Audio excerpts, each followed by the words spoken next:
Hello viewers, notebook IAS में आपका स्वागत है। आज हम चर्चा करेंगे भारत और भूटान संबंध के बारे में। सबसे पहले नज़र डालते हैं इसके संदर्भ पर।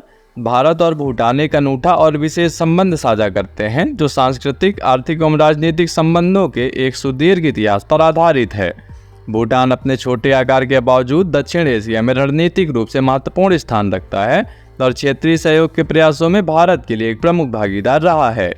चीन के साथ भूटान के सीमा विवाद और भारत के साथ उसके संबंध हाल में सुर्खियों में रहे हैं, जहां भारत की इस पारंपरिक सहयोगी के भारत से दूर जाने की संभावना पर चिंता प्रकट हुई है, जबकि भूटान अपने क्षेत्रीय विवादों को लेकर चीन के साथ वार्ता में संलग्न रहा है।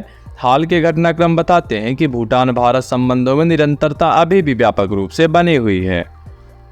चीन भूटान संबंधों में हाल के घटनाक्रम भारत को कैसे प्रभावित कर रहे हैं। सबसे पहले जानते हैं सीमा विवाद। भूटान और चीन के बीच लंबे समय से सीमा विवाद की स्थिति है, जहां चीन पश्चिमी क्षेत्र में भूटानी क्षेत्र के एक बड़े हिस्से पर दावा करता रहा है।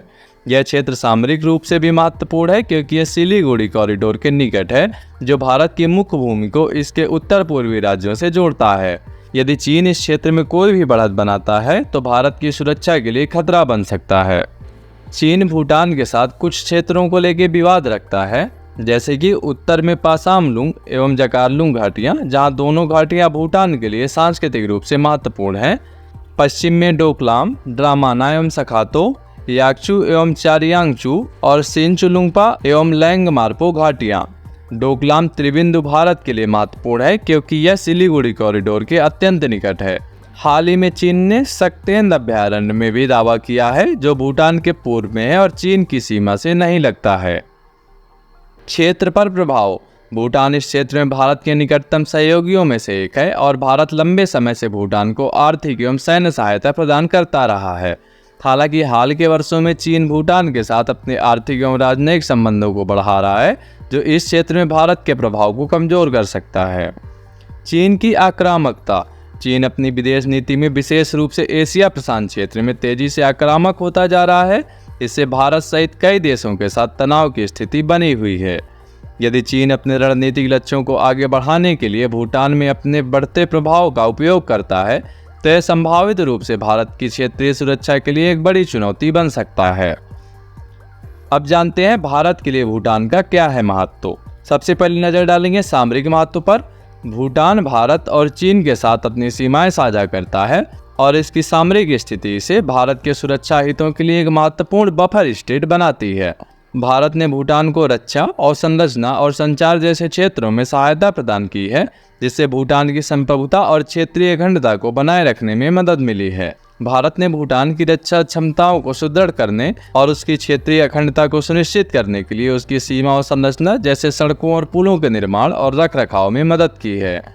वर्ष 2017 में भारत और चीन के बीच डोकलाम गतिरोध के दौरान भूटान ने चीनी घुसपैठ का मुकाबला करने के लिए भारतीय सैनिकों को अपने क्षेत्र में प्रवेश करने की अनुमति देने में एक महत्वपूर्ण भूमिका निभाई थी।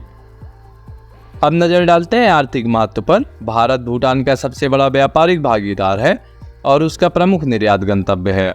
भूटान की जल विद्युत क्षमता देश के लिए राजस्व का एक महत्वपूर्ण स्रोत है और भारत ने भूटान की जल विद्युत परियोजनाओं को विकसित करने में सहायता देने में उल्लेखनीय भूमिका निभाई है। भारत भूटान को उसकी विकास परियोजनाओं के लिए भी वित्तीय सहायता प्रदान करता है। अब नजर डालते हैं सांस्कृतिक महत्व पर। भूटान और भारत प्रबल सांस्कृतिक संबंध साझा करते हैं, जहाँ भूटान एक बौद्ध देश के रूप में भारत से सांस्कृतिक अनन्यता रखता है। भारत ने भूटान को उसकी सांस्कृतिक विरासत के संरक्षण में सहायता प्रदान की है और कई भूटानी छात्र उच्च शिक्षा के लिए भारत आते हैं। अब नजर डालेंगे पर्यावरणीय महत्व पर। भूटान दुनिया के उन कुछ देशों में से एक है जिसने कार्बन तटस्थ यानी कि कार्बन न्यूट्रल रहने का संकल्प लिया है और भारत के लिए इस लक्ष्य की प्राप्ति हेतु सहायता करने में भारत एक महत्वपूर्ण भागीदार रहा है तथा भारत ने नवीकरणीय ऊर्जा, वन संरक्षण और सतत पर्यटन जैसे क्षेत्रों में भूटान को सहायता प्रदान की है। अब जानेंगे भारत भूटान संबंधों में व्याप्त चुनौतियों के बारे में। इसमें पहला है चीन का बढ़ता प्रभाव। भूटान में चीन की बढ़ती उपस्थिति, विशेष रूप से भूटान चीन विवादित सीमा पर उसके हस्तक्षेप ने भारत की चिंता में वृद्धि की है। भारत भूटान का सबसे करीबी सहयोगी रहा है और उसने भूटान की संप्रभुता एवं सुरक्षा की रक्षा में महत्वपूर्ण भूमिका निभाई है। लेकिन इस क्षेत्र में चीन का बढ़ता आर्थिक एवं सैन्य प्रभाव भूटान में भारत के सामरिक हितों के लिए एक चुनौती उत्पन्न कर रहा है। दूसरा है सीमा विवाद। भारत और भूटान 699 किलोमीटर की लंबी सीमा साझा करते हैं, जो व्यापक रूप से शांतिपूर्ण रही है। लेकिन हाल के वर्षों में चीनी सेना द्वारा सीमा पर घुसपैठ की घटनाएं बढ़ी हैं। वर्ष 2017 में डोकलाम गतिरोध भारत चीन भूटान त्रिबिंदु पर एक प्रमुख घटनाक्रम था। इस तरह के विवादों को बढ़ने से भारत भूटान संबंध तनावपूर्ण हो सकते हैं। तीसरा है जल विद्युत परियोजनाएं। भूटान का जल विद्युत क्षेत्र उसकी अर्थव्यवस्था का एक प्रमुख स्तंभ है और भारत इसके विकास में एक प्रमुख भागीदार रहा है। लेकिन कुछ जल विद्युत परियोजनाओं की शर्तों को लेकर भूटान चिंताएं रखता है, जिन्हें भारत के लिए अधिक अनुकूल माना गया है। इसने भूटान में इस क्षेत्र में भारतीय भागीदारी के संबंध में कुछ सार्वजनिक असंतोष एवं विरोध को जन्म दिया है। चौथा है व्यापार संबंधी मुद्दे। भारत भूटान का सबसे बड़ा व्यापारिक भागीदार है, जो भूटान के कुल आयात निर्यात में 80% से अधिक की भागीदारी रखता है। लेकिन व्यापार असंतुलन को लेकर भूटान में कुछ चिंताएं उत्पन्न हुई हैं, क्योंकि भूटान भारत को निर्यात की तुलना में उससे आयात अधिक करता है। भूटान अपने उत्पादों के लिए भारतीय बाजार में अधिक पहुंच की इच्छा रखता है, जिससे व्यापार घाटे को कम करने में मदद मिल सकती है। अब नज़र डालते हैं आगे की राह पर। सबसे पहले देखते हैं आर्थिक सहयोग। भारत अवसंरचना विकास, पर्यटन और अन्य क्षेत्रों में निवेश कर भूटान की अर्थव्यवस्था को बढ़ावा देने में मदद कर सकता है। जयगांव और फंटसोलिंग के पास सीमा पर पहली एकीकृत चेकपोस्ट यानी कि IPC स्थापित करने का हाल का निर्णय दोनों देशों के बीच व्यापार को बढ़ावा देने में मदद करेगा। दूसरा है सांस्कृतिक विनियमन। भारत और भूटान एक दूसरे की संस्कृति, कला, संगीत और साहित्य की समझ एवं अभिमूल्यन को बढ़ावा देने के लिए सांस्कृतिक विनियमन कार्यक्रमों को प्रोत्साहित कर सकते हैं। तीसरा है सामरिक सहयोग। साझा सुरक्षा चिंताओं को दूर करने के लिए भारत और भूटान अपने सामरिक सहयोग को सुदृढ़ कर सकते हैं। आतंकवाद, नशीले पदार्थों की तस्करी और अन्य अंतर्राष्ट्रीय अपराधों से निपटने के लिए वे मिलकर कार्य कर सकते हैं। चौथा है नवीकरणीय ऊर्जा।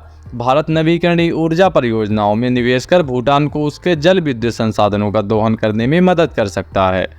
पांचवा है शिक्षा और कौशल विकास।